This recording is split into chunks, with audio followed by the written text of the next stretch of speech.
কোথায় মুসলমান? মসজিদে আল আকসা রক্ষা করার প্রতিবাদে আপনারা কথা বলবেন না?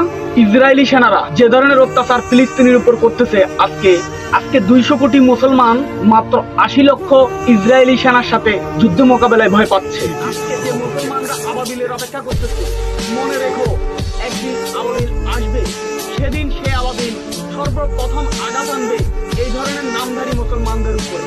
তা না হলে 200 কোটি মুসলমানের ভিড়ে 80 লক্ষ ইহুদি কিছুই না। কিন্তু আমি মন থেকে ওদেরকে ঘৃণা করি। আমি মনে করি পুরো বাংলাদেশে ঘরে ঘরে যোদ্ধা আছে। সমগ্র মুসলমান জাতি আবাবিলের অপেক্ষা না করে নিজেই আবাবিল হয়ে যাও।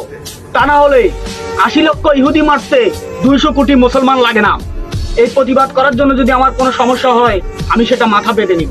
মুসলমান নাকি খুবই দয়ালু মুসলমান। সেই মুসলমান এখন কই? ফিলিস্তিনির পক্ষ নিয়ে দাঁড়াচ্ছে না মুসলমান। ফিলিস্তিনিতে যে ছোট ছোট শিশু সবগুলোকে খুন করতেছে। এই নিরস্ত্র ফিলিস্তিনির উপর অত্যাচার যে সহ্য করবে সেও ফিলিস্তিনি। আমাদের সবার হয়তো লাঠিসোঁটা নিয়ে অস্ত্র শস্ত্র নিয়ে যুদ্ধ করা সম্ভব নয়, কিন্তু আমরা মন থেকে এটাকে ঘৃণা করব।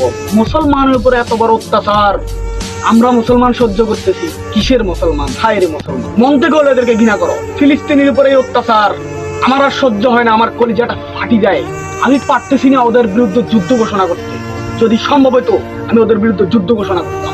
আজকে কোথায় 200 কোটি মুসলমান? জেগে ওঠো সবাই। বিশ্বাস করেন, লাইক পাওয়ার জন্য আমি এই ভিডিওটা করতেছি না। আমি মন থেকে ওদেরকে ঘৃণা করতেছি। আমার ভিডিওতে যদি মিলিয়ন ভিউজ হয়, সেখান থেকে আমি 2 টাকাও পাবো না। যার কারণ আমার ফেসবুক আইডিটা মনিটাইজেশন নাই। আমি টাকার জন্য, পয়সার জন্য, কোনো কিছুর লোভে আমি এই ভিডিওটা করি নাই। আমি মন থেকে ওদেরকে ঘৃণা করি, ওদেরকে সারা জীবন ঘৃণা করে যাব। ইহুদি কখনো মুসলমানের আপন হতে পারে না।